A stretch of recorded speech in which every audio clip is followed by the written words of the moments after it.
Hello friends, मेरे YouTube channel English वे में आप सभी का स्वागत है। तो चलिए शुरू करते हैं आज की स्टोरी, जिसका टाइटल है द कर्स्ड सन, यानी कि श्रापित बेटा या पुत्र बोल सकते हैं। और ये एक एडजेक्टिव हो गया जो सन यानी बेटे को डिस्क्राइब कर रहा है। कैसा बेटा? तो श्रापित बेटा।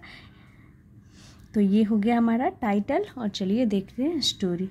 After many years, the prayers of a childless Brahmin couple were finally heard. यहाँ तक हो गया। अब चलिए शुरू करते हैं। After many years, इसका मतलब हो गया कि कई वर्षों के बाद। The prayers यानी कि प्रार्थनाएं of a childless का मतलब हो गया कि संतानहीन, जिसका कोई भी संतान नहीं हो, बच्चा नहीं हो। ब्राह्मण, यहाँ पे ये ब्राह्मण लिखा हुआ है, लेकिन इसका क्या मतलब हुआ? ब्राह्मण। कपल यानी कि पति पत्नी जोड़े को कपल बोलते हैं। वर्ड फाइनली यानी कि आखिरकार, अंततः। हर्ड यानी कि सुनी गई। तो एक कपल, ब्राह्मण कपल की प्रार्थनाएं आखिरकार सुन ली गई, इसका ये सेंस हुआ। और ये जो सेंटेंस है कपल वर फाइनली हर्ड, ये पास्ट इंडेफिनिट की पैसिव सेंटेंस हुई। तो आखिरकार एक कपल की प्रार्थनाएं सुन ली गई। They were blessed with a male child. They were blessed, इसका मतलब हो गया कि उन्हें, वर ब्लेस्ड दी गई, ब्लेस्ड का मतलब आशीर्वाद, विथ अ मेल चाइल्ड, तो उन्हें एक मेल चाइल्ड का आशीर्वाद दिया गया। यानी कि मेल चाइल्ड का मतलब हो गया कि एक पुत्र का उन्हें आशीर्वाद मिला, ब्लेस्ड। और ये भी हमारी पास्ट इंडेफिनिट की पैसिव हो गई। देख सकते हैं दे हमारा प्लूरल प्रोनाउन हो गया, क्योंकि ये कपल के लिए यूज किया गया है, एक से ज़्यादा है तो दे यूज किया गया है। वर्ड ब्लेस्ड और ये थर्ड फॉर्म हो गया। तो उन्हें आशीर्वाद दिया गया विथ अ मेल चाइल्ड, एक मेल चाइल्ड यानी पुत्र का आशीर्वाद दिया गया। But the child soon turn into a snake. लेकिन द चाइल्ड यानी कि वह बच्चा, सून यानी जल्द ही, टर्न यानी कि बदल गया, इनटू अ स्नेक यानी कि एक सांप में, स्नेक एक सांप में वो बदल गया। और इनटू यहाँ पे प्रीपोजिशन हो गया। तो इनटू प्रीपोजिशन क्यों यूज किया गया है? क्योंकि पहले वो एक चाइल्ड था, उसके बाद वो क्या बदल गया, बन करके सांप, वो सांप बन गया। तो उसकी अवस्था में चेंजेस हुई, उसकी अवस्था को दिखा रहा है कि उसकी अवस्था एक बच्चे की थी और उसके बाद वो सांप बन गया। तो इसीलिए यहाँ पे इनटू प्रीपोजिशन का यूज किया गया है।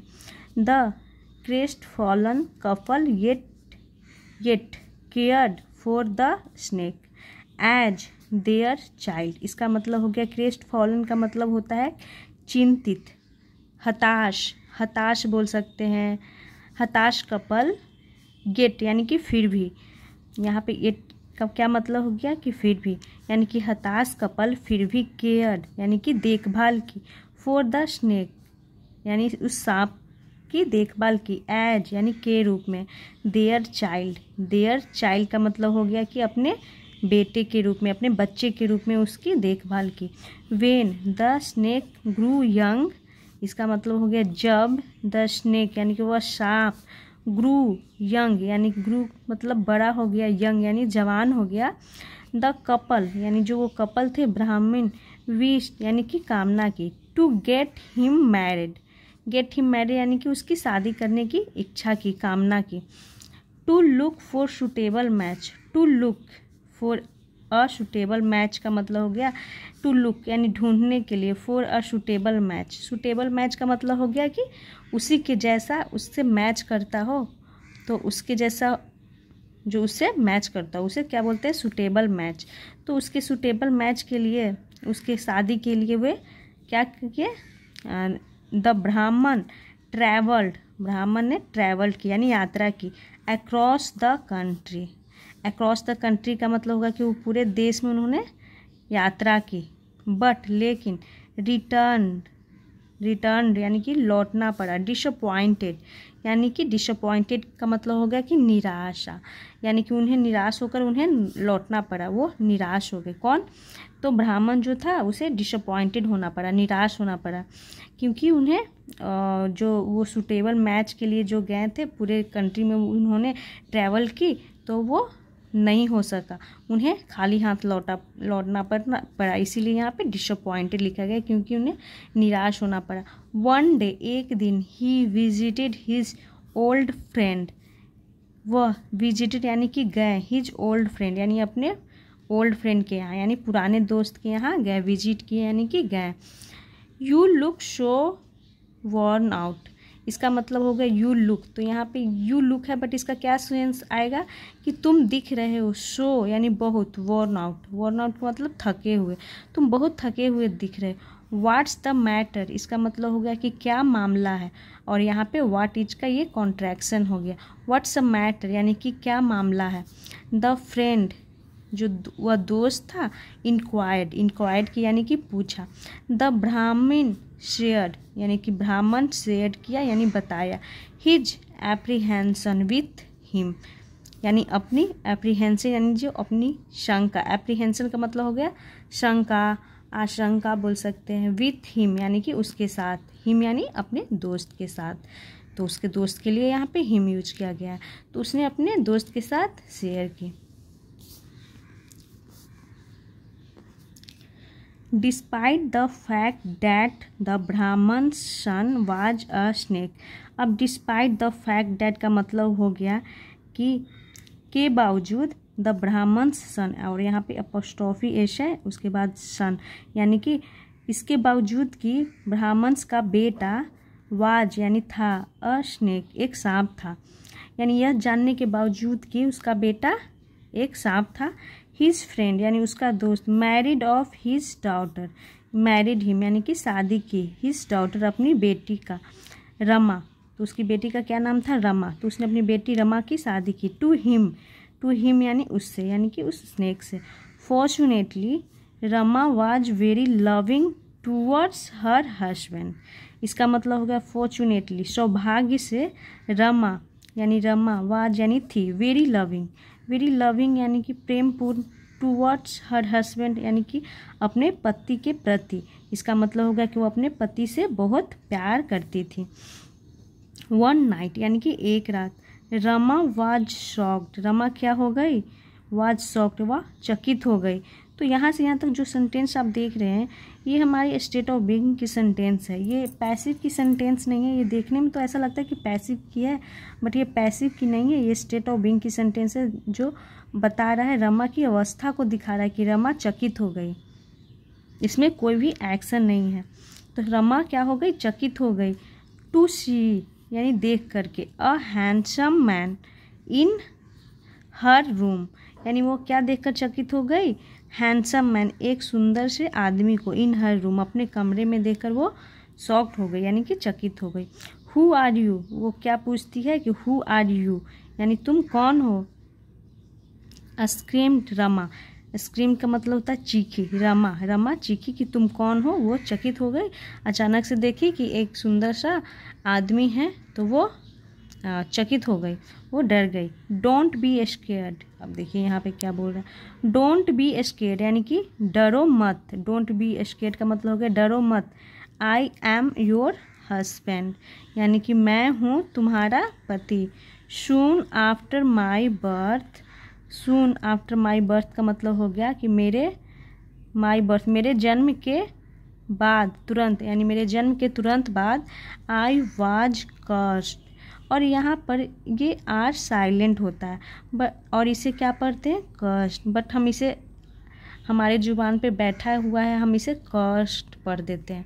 जैसे कि लर्न में हमारा आर साइलेंट होता है, उसे लर्न बोलते हैं, बट हमारे मुंह पे बैठी हुई एक ही चीज़ लर्न, तो हम लर्न ही बोल देते हैं, लेकिन एक्चुअल में उसकी प्रोनाउंसिएशन क्या होती है, लर्न। तो वैसे ही यहाँ पे यूज किया जाता है।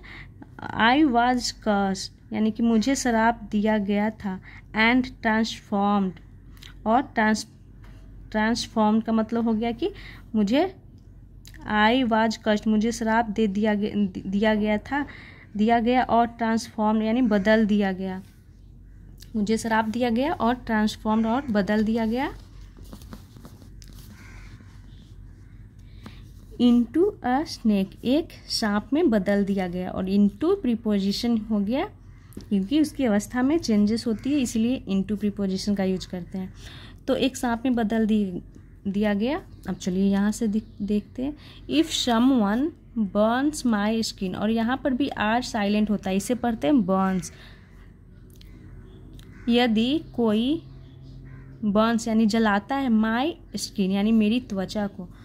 तो त्वचा का क्या मतलब है यहाँ पे, यानी सांप की जो त्वचा होता है उसे क्या बोलते हैं, केचुली, या फिर जो उसका खाल होता है जो वाइट वाइट होता है उसकी बात यहाँ पे हो रही है। यदि कोई जलाता है my skin, I would be free for ever. I would be free यानी कि मैं आज़ाद हो जाऊँगा, फॉर एवर यानी हमेशा के लिए। बाई दैट टाइम यानी इसका मतलब होगा उस समय तक। Hearing their daughter in laws cry, hearing यानी सुन करके, देयर अपने, daughter in laws cry, daughter in law का मतलब होता है बहू, और डॉटर इन लॉ की क्राई यानी चीख को सुन करके। तो हेयरिंग यहाँ प्रेजेंट पार्टिसिपल हो गया, यानी अपनी बहू की चीख, क्राई यानी चीख सुन करके। The couple had rust in, the couple यानी जो कपल थे पति पत्नी ब्राह्मण, हैड रस्ट इन यानी कि वो रस्ट भागे, इन यानी कि अंदर। ओवरहेयरिंग देयर कन्वर्सेशन द ब्राह्मण एंड प्रॉम्प्टली, अब यहाँ पर भी पी यहाँ साइलेंट होता है, इसे क्या पढ़ते हैं, promptly burned the snake's skin. अब चलिए यहाँ से देखते हैं ओवरहेयरिंग। तो ओवरहेयरिंग का मतलब हो गया कि जब कोई दो लोग या 2-3 लोग जब आपस में बात कर रहे हैं और तीसरा कोई गुपचुप तरीके से छुप करके उनकी बातों को सुन लेता है, या फिर सुनना ना चाहता हो कुछ उनकी बातें उनके कानों तक जाती है, तो उसे हम ओवरहेयरिंग बोलते हैं। ओवरहेयरिंग यानी कि सुन करके, और ये भी हमारा क्या हो गया, प्रेजेंट पार्टिसिपल हो गया। ओवरहेयरिंग देयर कन्वर्सेशन यानी कि सुन करके, देयर कन्वर्सेशन यानी उनकी बातचीत को सुन करके। द ब्राह्मण एंड और प्रॉम्प्टली, इसे क्या पढ़ेंगे, प्रॉम्प्टली यानी कि तत्काल, तुरंत, बर्न्ड यानी कि जला दिया, द स्नेक्स स्किन यानी कि सांप की केचुली को। और यहाँ पर बर्न की सेकेंड फॉर्म बर्न का यूज किया गया है। तो जला दी उनकी बातों को सुन करके जो ब्राह्मण था वो तुरंत उसकी केचुली को, सांप की केचुली को जला देता है। देखिए यहाँ पे लिखा हुआ है स्नेक्स स्किन यानी कि सांप की केचुली को। His son was exempted, his son उसका बेटा, वाज एक्सेम्प्टेड, एक्सेम्प्टेड का मतलब हो गया एक्सेम्प्टेड की मुक्त, इसका मतलब होता है कि मुक्त किया गया, यानी उसके बेटे को मुक्त कर दिया गया। फ्रॉम द स्पेल यानी से द स्पेल, स्पेल यानी कि मतलब हो गया जादू से, ये मंत्र से उसे मुक्त कर दिया गया। एट लास्ट यानी कि आखिरकार। द कपल्स पेशेंस, इसे क्या पढ़ते, पेशेंस एंड केयर और देखभाल। पेशेंस का मतलब हो गया धैर्य, एंड केयर का मतलब हो गया देखभाल। Had paid of, paid of का मतलब हो गया कि उनका जो आखिरकार जो उनका जो धैर्य था और केयर, हैड पेड ऑफ यानी कि उनका फल मिल गया। तो उन्होंने धैर्य रखा और उसकी देखभाल की सांप का, तो उसके बाद उन्हें उसका फल मिल गया। तो ये थी आज की स्टोरी, और आपको यहाँ पर 2-3 कुछ वर्ड तो ज़रूर मिले होंगे जो नए हैं, तो आप इस तरह से वोकेबुलरी को भी स्ट्रॉन्ग कर सकते हैं। और अगर आप एक साथ 10-15 ऐसे करके वोकेबुलरी याद करते हैं तो वो ज़्यादा दिन तक याद नहीं रहने वाला है। बट आप इस स्टोरी के ज़रिए अगर आप सीखते हैं तो धीरे धीरे करके आप देखेंगे कि आपकी वोकेबुलरी इम्प्रूव हो रही है। तो यह एक इंग्लिश सीखने का बहुत ही अच्छा तरीका है। मैं ये नहीं कर रही हूँ कि आपको सिर्फ इसी पे डिपेंड होना चाहिए, बट मुझे लगता है कि ये एक बहुत ही इफ़ेक्टिव तरीका है इंग्लिश सीखने का। इसके ज़रिए आप एडजेक्टिव सीख सकते हैं, एडवर्ब सीख सकते हैं, किस टाइप की सेंटेंसेस का यूज किया गया है, तो बहुत कुछ आप एक छोटी सी स्टोरी के ज़रिए सीख सकते हैं। तो अगर मेरी वीडियो आपको अच्छी लगी हो तो प्लीज़ इसे लाइक करें, और ऐसे ही और वीडियोस सीखने के लिए, देखने के लिए मेरे चैनल को सब्सक्राइब करें। मैं ऐसे ही वीडियोस लाती रहूँगी। Thanks for watching.